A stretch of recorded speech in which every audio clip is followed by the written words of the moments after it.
seek, of course, to bring an end to Mubarak's rule. Again, we are talking about Egypt, the situation in Egypt, the crisis now in its second week, and neither side, nor the government, neither the protesters seem to be budging. Let's talk more to Thomas Gorgisian, an Egyptian journalist and writer who joins me here in the studio in Doha. When you see these pictures of, again, thousands gathered in Tahrir Square on day 14, you wonder really where this is going next. Do you think this is really a revolution, or is it just protests against the government? It's a revolution already. It was called as a revolution and that's why it's called let's say January 25th revolution, and the guys or the young generation who are there, they are considered revolutionaries. The reason I asked is because we've seen such demonstrations in Egypt in the past, in 2005 and so on. We've seen these demonstrations, but they fizzled out pretty quickly, but this one seems to be different. I mean, first of all, the number is completely different. According to some estimate, even the official estimate saying at least those who participate, usually their number reached to almost 8 million. Of course, that's why some people are saying, okay, 8 million not representing completely 80 million people, but it's a big number, never happened before at this number. And it's something which is continuously going on. I mean, every day, people are talking about the momentum of the dynamics, and the scene is there. And it's not just Tahrir Square, as you see. It's Tahrir Square, it's Alexandria, it's other places. Indeed. And but the question also being whether this will turn into something tangible. Already there are some changes happening, but of course people are just focusing, as we say always, they are focusing on the departure of the president, or listening that the president is not in charge. I mean, most of the things are now done as the executively done, or what we call it, which is like White House is demanding it, or just other people are said to be this transformation take place, or the reform take place gradually. But it's really, of course, people are impatient, not just the TV people, TV anchors.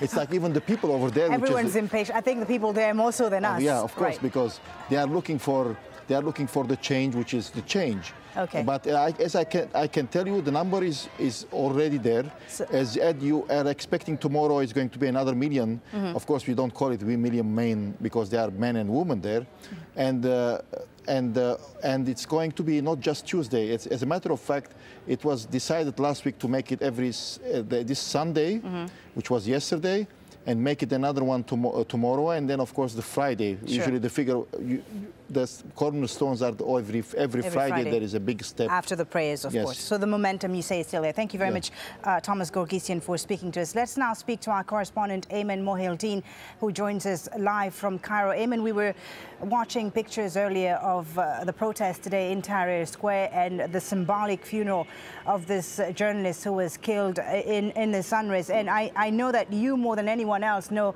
the pressure that journalists have been in in these last 2 weeks. You were detained for several hours yesterday on Sunday. Tell us about your experience, Ayman.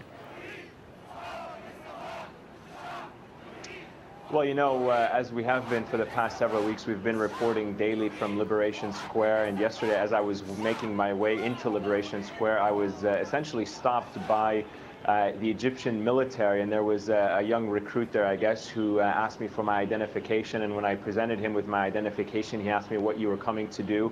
And I simply said that I was a journalist. I didn't really have any, major equipment on me, just a small camera and my cell phones. And immediately it seemed like he was taken back, a little bit surprised by it, perhaps because of my identity. At that time, they didn't know who I was working for, and they didn't ask me really. It was just the mere fact that I was a journalist who was trying to go into Liberation Square seemed to be enough for them to take me for further questioning. And so they immediately removed me from the entrance to Liberation Square and took me to a holding area not too far away from the National Museum, which is where they've kind of set up, the military at least has set up their operational command. And when we were there, I had everything really taken off of me. I was handcuffed with plastic wire. I was blindfolded, and I was made to sit on the pavement for about 5 hours or so with several other people, including other journalists who were there, as well as people who were simply being taken by the military for various reasons or sorts. And over the course of the 9 hours that I was essentially in custody, I was interrogated a few times. I was asked by people, who I worked for, what I did, and then they started asking me slightly more, intimidating questions like, what did I think of the protests? What do I think the military is doing? Who was I with?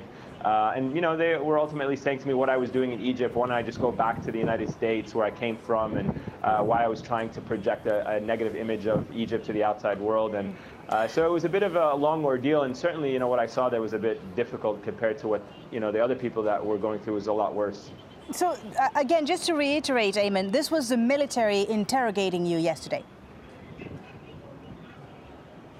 Yeah, absolutely. I mean, when I first arrived at the Liberation Square, it was just the regular military that was there screening the people. Then we were handed over to the military police, which essentially took everything off of me, detained me, blindfolded me, and tied my hands and, I guess sat me down on the pavement. And throughout the course of the day, I was interrogated on more than one occasion. In fact, I was told I was going to be transferred over to military intelligence by the end of the evening. That didn't happen because of the intervention that helped, get me released. But no doubt that even throughout the course of the day, I was interrogated by plainclothes police officers, or at least members of the military in plain clothes or civilian clothes. Tell us more, Ayman, about what you saw there. Who were some of the people who had been arrested with you? Were they just foreign journalists? Were they Egyptians? And under what conditions were they? Were they being mistreated by the military there? Well, when I actually was taken to the location, there was a cameraman from Reuters who happened to be from Gaza, from the Gaza Strip, who was also on assignment. He had also been taken.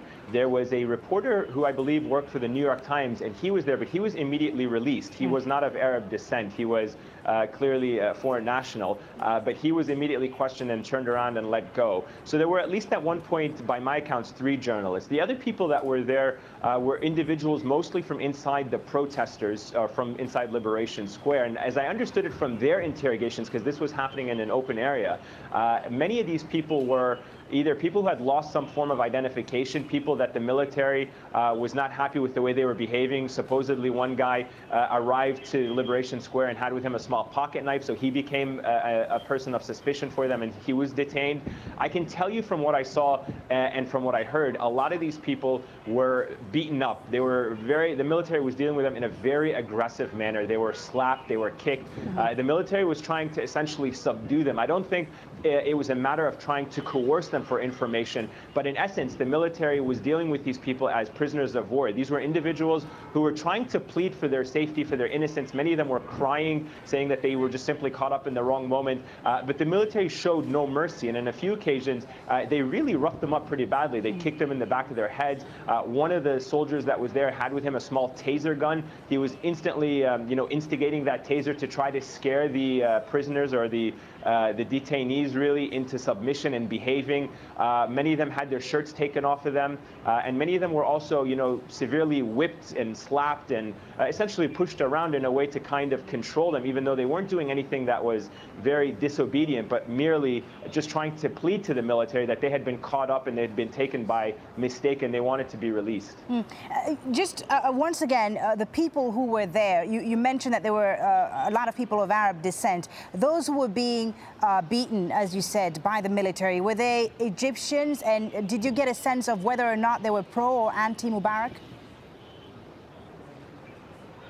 Well, these individuals definitely were Egyptians. The only 2 people that, technically were not were myself and the colleague who worked for Reuters, who was a Palestinian cameraman.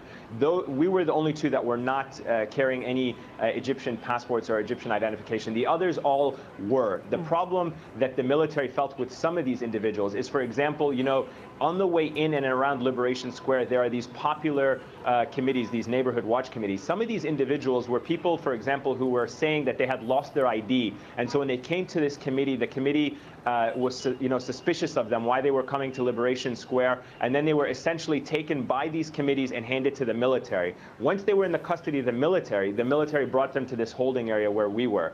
Other individuals that were there were supposedly, again, according to the military that was interrogating them, accusing them of being pickpockets or being mischievous or trying to disrupt the peace. So you don't get really a sense of their political ideology in all of this, but that they were somehow just, a nuance, if you will, to the situation. Now, Sure. the military was really aggressive in the way it dealt with them. And so what it ended up doing was creating this sense of fear that people started saying, I have nothing to do with these protests. I want out of here. I don't want anything. One of the individuals that was next to me said that he had come to participate in the protest because he was an anti-government protester or a pro-democracy protester. He was held for 24 hours and the government, or he was saying that the military was detaining him because he was active inside Liberation Square, organizing the committees and stuff. But by the end of the evening, he had completely broken down. He was essentially crying and saying that he wanted to leave, that he had been,